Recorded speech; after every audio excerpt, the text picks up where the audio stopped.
नमस्कार मित्रांनो, ठरलं तर मग या मालिकेच्या 14 ऑक्टोबरच्या भागात आपल्याला पाहायला मिळणार आहे. अर्जुन त्या फोटोकडे बघत असतो. त्यावेळी त्या घरातील बाई तो फोटो आणून अर्जुनला दाखवते आणि म्हणते, ही आमची मुलगी 20-22 वर्षापूर्वी हरवली होती, अजून सापडलीच नाही. तर लगेच अर्जुन म्हणतो सापडेल.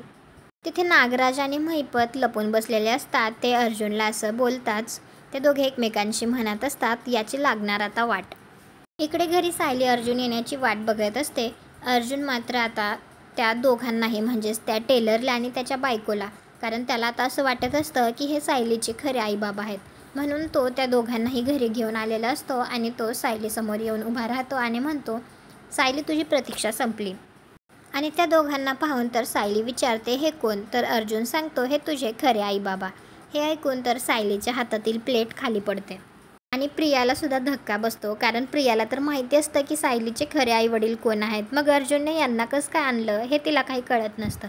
तुम्हाला हा भाग कसा वाटला ते कॉमेंट करून नक्की सांगा. व्हिडिओला लाईक करा, आपल्या मराठी मालिका चॅनलला सबस्क्राईब करा. भेटू उद्याच्या भागात.